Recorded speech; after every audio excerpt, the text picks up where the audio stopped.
Blog Talk Radio. Are you ready to take a bite out of the competition? Are you looking for ideas to make your business better? Welcome to the Core Business Show with Tim Jacquet, sponsored by Apple Capital Group. At the core of every successful business, you'll find people making a difference. And with each episode of the Core Business Show, we talk with those people, examine those ideas, and explore the strategies that make them special. Now, the host of the Core Business Show, Tim Jacquet. Apple Capital Group in Jacksonville, Florida, is a commercial lender that specializes in asset-based loans, equipment leasing and financing, invoice financing, commercial real estate loans, and asset-based financing in the U.S. and Canada. Apple Capital Group is a direct lender that lends on their private equity investment portfolio. 90% of most loans are decided within 2 hours, and vendor funding within 24 hours after documents are completed, with a one-page application.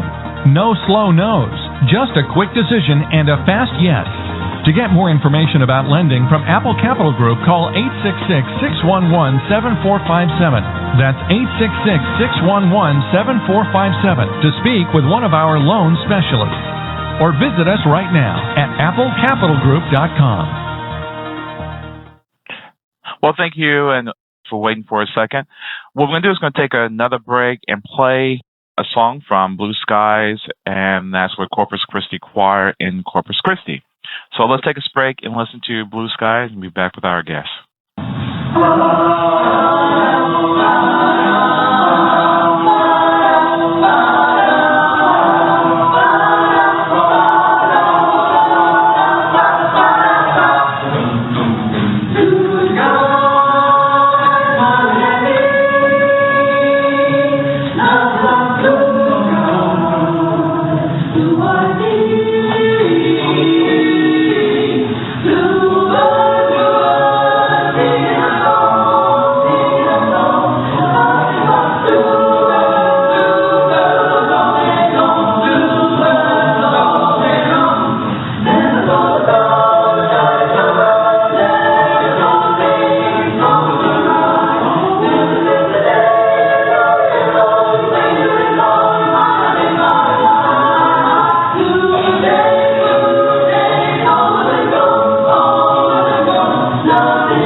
Well, welcome back to the program. That was Blue Skies by Corpus Christi Choir in Corpus Christi, Texas. Well, Heidi, welcome to the program. Good morning, Tim. I guess to begin with, kind of tell us about yourself. The audience like to hear about the personal view, where the person is from, and how the author wrote the book. So if you don't mind, just tell us about yourself and where you're from. Sure. Well, I'm from Canada, and I actually studied art in Europe, so I'm coming from an artistic background. And I think that sort of led me to reading books and investigating psychology and philosophy and meditation. And I came across a certain kind of meditation when I was about 26, which included breath awareness. And I had been practicing it for myself, and it really made a difference in my artwork, in my life, and my relationships. And so when I had my daughter, I realized that this helps young people. And there was opportunity to take her to different children's courses that taught breath awareness. And through doing that for about 10 years, I became completely inspired by how children respond to having time to sit quietly and focus on their breathing and feel much better. So by the time it was about 1997, I decided to create this program for schools, public schools, which was a challenge because usually meditation in public schools wasn't very welcome because it had so much to do with misconceptions about meditation Sure. or religion. But I sort of created a program that was called Attention Development for Children. So it was welcomed in schools because of the attention development problems in the 90s. It became quite apparent that children were having problems. And I did that for a few years. And then it seemed to attract quite a bit of attention, and I started getting a lot of letters and requests. I think about 150 letters came in asking more information about what I'm doing and how to do it. And I was a little overwhelmed. How do I help all these people? So I kind of just sort of told them to go and learn themselves. But then eventually I decided that's not working. So I will put together a manual with all my experience and stories and instructions for children and instructions for the adult into a usable book. So I'm coming from an artistic background, but driven to help people with something that has helped me. So I created this book in the last 2 years. I've been writing it. It was a challenge because I'm not a professional writer, but I have used good editors and have presented a fairly clear step-by-step program that can help adults learn the technique and then help children. And that's sort of my background. Wow. So kind of tell us, what is breath awareness and the power of breath awareness for our audience? Sure. Breath awareness is a meditation technique, though it's very different from many techniques that are being practiced. It doesn't use visualization. It doesn't use sounds. It doesn't use affirmations.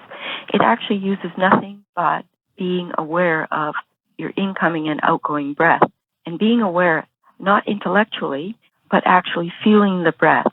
So the whole technique, and it's so simple, yet I've written a fairly large book about it, is focusing the attention on just the small area below the nostrils and feeling the breath as it's passing over that area, whether it's coming in and it's cooler or whether it's going out and it's warmer. And that's all the technique is. But what it does, it develops a part of your brain, the attention. It develops it really well, and that's one of the problems we have nowadays, is our attention is a little scattered and not very well developed. And especially in children, that they don't have time to develop attention because of the fast-paced technological world they live in. There's very little time given to developing that part of the brain. This technique is different in that it's only being aware of breath. It's not a breathing technique. It's not changing your breath. It's just learning to be aware of what is happening with you right at the moment. Kind of give us some examples about those particular techniques that a person will need in order to be effective with your program. Could you repeat the question? Yeah, I'm sorry. Kind of tell us some of the techniques in your book that a person can use that will gravitate them to be aware of the power of their breathing. Okay. Well, once they start, let's say you start with the program. It's a 10-step program, and you start with, the adults start with 20 minutes, which seems long, but you don't have to do 20 minutes. So what they will find is once they grasp the idea, if they're just sitting calmly and focusing on the touch of breath, they are going to experience different stages of changing their physical environment. So that means their heart rate will start slowing down, blood pressure will start dropping a little, they will start feeling calmer. In other words, what they're experiencing, and this is the power of breath awareness, is the exact opposite of your general stress response. You're doing everything, and you're doing it at will. You're actually doing this to your body, is changing your hormones, your neurotransmitters, so that you are feeling more calm and relaxed. And once you feel calm and relaxed through your own effort, all the stress responses seem to dissipate because you have nothing to fear. You have no anxiety left, and you actually feel better. And then the power is that when you get up from your practice and you go about your daily affairs, you react differently to people. You're not on edge. You're not defensive, you are more open, you listen better, you're not sort of mulling things over in your mind and reacting to those things. It happens very quickly. Even after the first session, you will notice those changes.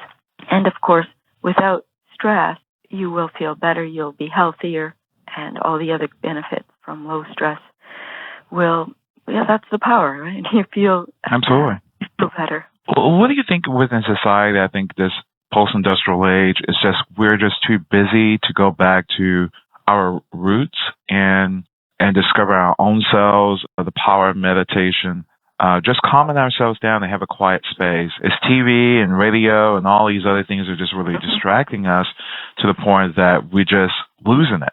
Yes, and I think we get addicted to this constant sensory stimulation, and I think addiction to computers is growing, addiction to gaming is growing with the children who have no experience to control it, and the addictions are actually becoming quite prominent in society.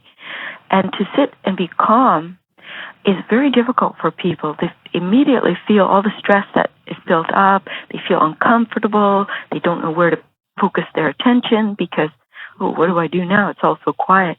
Children, I'm a substitute teacher, so I'll go into school now and again, and children can't do their work without their music on, and they actually say, I can't do my work, and they argue with me that they need the music background, and this is becoming a condition. So unless we start incorporating that time in your life, I don't know where it will lead. I don't think anyone really knows where we're going with it, but I do believe that a balance is very important for society, because as long as we're connected with our inner peace, our society will reflect that inner peace.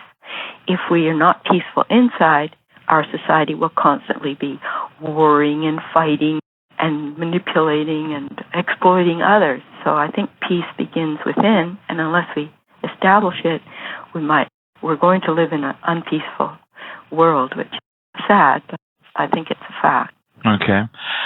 I've taught in the 90s, and I did see a trend, even when I did my own student teaching in 89, that through the course of the 80s and the 90s, even though I used to help at a high school, me and some middle schools in the 80s while I was still in college before I finished, and I remember when I was a teenager, sometimes I come and help with the school, but I noticed that was a trend during the 80s as mothers go back to workplace and not giving that individual attention, and also dads as well, because our hours became longer, we were driven more, and all of a sudden we start to slip.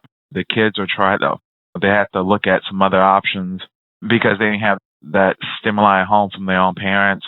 They started looking at video games was starting to become popular, more TV shows. Then they came to the beeper movement. Then they came to the cell phone movement and so forth. And everybody just started getting addicted in their own different worlds.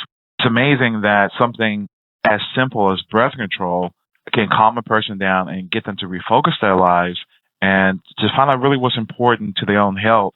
These things that stimulate them, maybe it keeps their mind from being busy, but even bringing things down like we've been doing for centuries is amazing. Those simple techniques can bring blood pressure down, can keep you healthier, it can do many benefits to a person than what it was before. In your experience as teaching, have you tried some of these techniques with, as you mentioned at the top of the hour, with some of the students? And once you get their attention, is to get them to meditate because they got to really buy into it. How do you get them to buy into it or refocus that particular classroom to try this? Hey, let's take a breath, calm ourselves down. How do you, as a technique, to do that? It's very easy. And when I started the official program, I went through an application process where I would come in and explain to the children what breath awareness is, what they'll be experiencing, and what they'll be expected to do. And then the next step was to ask them if they wanted to join. And if they did, they had to fill out an application form. So it starts with a willingness to do the program. And many children intuitively, because they're very intelligent, they just haven't got the skills yet, they're drawn to it because they think, yes, I want to be a master of my mind. I want to control my life. I want to feel good inside. So even as young as 8 and 9, they're drawn to it. If you explain it to them, what they're going to be experiencing, then they choose to join, which is a huge step because generally children can't choose anything. They're expected to go to school. They're expected to do exams. They're expected to go to ballet class. They're expected to do so much. And suddenly someone is coming in and saying, you have the option here. Would you like to do this or not? It's up to you. So this often takes them by surprise, and they're so excited about choosing something. And then they see their friends wanting to go, and of course there's this sort of reaction where, okay, and generally everybody wants to do it. And then once they've decided they want to do it, and I say it's hard work, and they say, okay, well, whatever, we'll try it. Then once we try it, and they realize the benefit, because they feel instantly more calm, they feel more self-confident, they get insights about their own mind that they had no clue about before, they want to keep going. So it's very easy. The hardest part of teaching children breath awareness is that we, as adults, and in the school system and parents, we do not make it a priority. There's never time for it. We don't say, okay, children, there's no math today. Today we're doing something more important. We are going to study our mind through breath awareness. This is very important for your life. And make it something that is part of life. And children would definitely go along with you. But children doing it on their own, they're just too young to do it. They're more attracted to the video games. So it's very easy. It's just up to the adults to incorporate it into their life. Wow. What do you think as a nation that we're headed, that we have all the stimuli and we're not understanding the power of breath awareness? I think if we don't come to our center, and there are many techniques, meditation and reflection that help us center, and there are huge movements on yoga and meditation now, which are all working to counterbalance the direction we're heading. I think will be a disaster if we don't reconnect with our inner selves, because we become indifferent to the pain of others. We are distracted. We don't find purpose in life. We will then suffer more depression. Relationships will fall apart. We won't be able to have the sort of mastery to bring up children and stay. It takes a lot of work to be a parent, and it takes inner focus. So I think we'll just sort of fall apart, which is an unhealthy, unhappy situation. And maybe if we go too far, we have a survival instinct. We may then come back to ourselves, but I don't know where it's headed. It's hard to say. I just see it in masses now. The children in schools, they're all clinging to their cell phones as if they would die if they didn't have their cell phone and their friends. And it is a bit scary. Wow. And I guess to leave us within your book, kind of summarize everything all into one phrase, how will you actually tell your people who are looking at your book what to expect, and if this is a new medium for them, how can they adapt to it? If someone is interested in breath awareness or meditation, learning a technique, the book first offers the simplest technique that I have ever come across and the most powerful that I've experienced. So the book will teach them how to do this technique. Even if they don't want to help children or teach others, the book can be used just for the adult who wants to learn to calm down and learn a meditation technique. The second thing it will do is teach a person who has gone through the 10 steps and learned the technique how to teach children, whether it's their own child in their home or if it's their classroom or if they wanted to start a program in the community. It gives step-by-step instructions to how to do it so they can be successful, what to be careful with, the steps to take, like the application process, and it includes stories for children. There's about 7 stories that work well once the children start the technique. The stories help younger children understand the technique.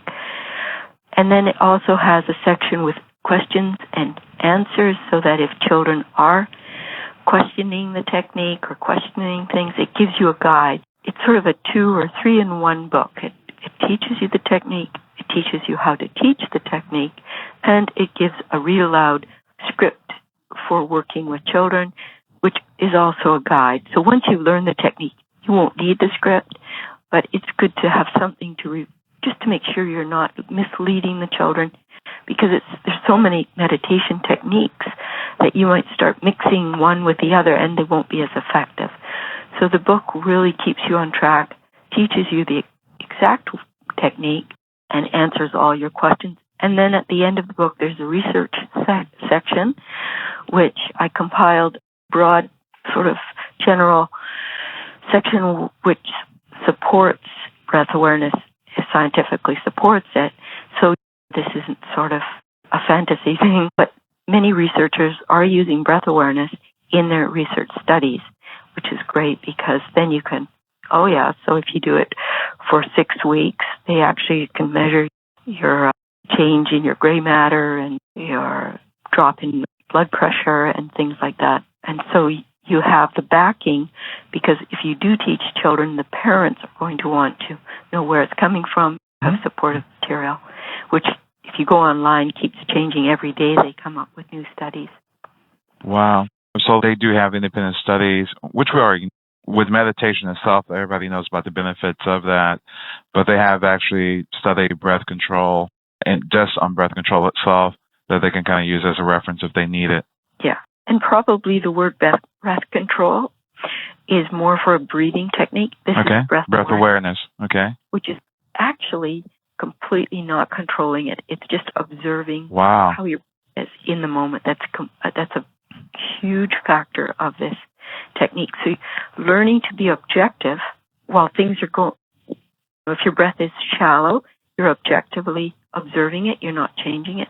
If it's really deep, you're just observing it. You're not breathing deeply. You're just seeing what it is. And the ability to observe yourself objectively is something that we are not training in our youth or in ourselves. And that is the key to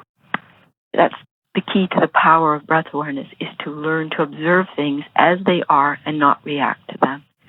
And this spills over into your everyday life. So when people are shouting at you or angry with you, you can actually stop, observe what's going on, observe how their anger is affecting you at a physical level. Mm-hmm. And when you're observing yourself at a physical level, you actually you're not reacting to the other person. You're self-aware, and through that, your reactions change, and you can, their words are angry, and it's affecting me, but you're not reacting. So this is a key thing, a skill that you develop through practicing breath awareness. Wow. Well, it's amazing. Well, where can we find your book? You're a self-published author. Is it available on places like Amazon or? It's everywhere. If you type in Calm Focus Joy, it comes up on Amazon, Barnes & Noble. It's distributed by the biggest distributors in the States. With our publishing technology, self-publishers now can become connected with world distribution. It's really amazing, because I've been publishing before, but not with this new technology, and I'm thrilled with it. And the reason I wanted to self-publish is eventually, and this will happen probably within the next month or two, I would like to put my book online for free so that people can use Kindle or use it or look at it and see if it's something that they're interested in. Because I was taught the technique for free, I'd like to also give it back to the people for free and keep that spirit in giving. The technique. Wow. That's a really amazing. When you decided to become a self-published author, was it an easy process in publishing your book and getting it on Amazon, or? It was easy. Okay. Amazingly easy, with the click of a button. And I know about publishing and book designing and all this I'm a photographer by trade, and I learned about a lot of things to do with books. But nowadays, anyone who has something they want to write about and put it in a book form to share it with others, it is so easy. It's like a click of the mouse, and you can self-publish and be connected with distributors worldwide. It takes a little bit of, it's a learning I had to go through a lot of, like, how do you do this program? How do you send this? Eventually, it is so amazing that anyone, anywhere, can write a book. And I did my book design on Word, so I didn't hire anyone to design it. I designed it in Word. I used Lightning Source, which is a huge printer in the States that is connected with Ingram and the big distributors around the world. I set myself up as a publisher, and I presented myself as a publisher, and the book is out. Within 2 weeks, it was everywhere, and it's being already sold, which is funny because it only came out 2 weeks ago. Even used copies are sold. So there's a system on the internet where as soon as you publish something within the right sort of circle or system, there's this network of people wanting to sell your book everywhere. It's half price at Barnes & Noble, and then there are copies for $81 somewhere else. Like, it sells for maybe now $11 somewhere. So it's almost too much. Like, it's almost too fast because I'm not used to it. But it's out there, and all you do is look for Calm, Focus, Joy, and there it is. Wow. Well, again, I really appreciate you coming on the program, and you can get your book on Amazon. You can get through a lot of other book channels, but thank you for coming on to the program and being our guest and tell us about your book. I really am happy, and thank you for letting me talk to your audience about something that I really hope helps them and their children. Well, I wish you the best and good luck on your other project. I really appreciate it. Thank you very much, Tim. Okay, thank you. Take care. Yeah, you too. Bye-bye. Bye. This has been another production of The Core Business Show with Tim Jacquet. You can download this episode on iTunes, on Blog Talk Radio. Everybody have a great day, and thank you for listening. Take care. Thank you for listening to The Core Business Show with Tim Jacquet. For more information about equipment financing and asset-based loans, visit our website, applecapitalgroup.com. That's applecapitalgroup.com. Or call us at 866-611-7457. We hope you'll join us for our next episode. And remember, you can always get to the core via iTunes. You'll find all our previous episodes there. And thanks again for listening to The Core Business Show with Tim Jacquet.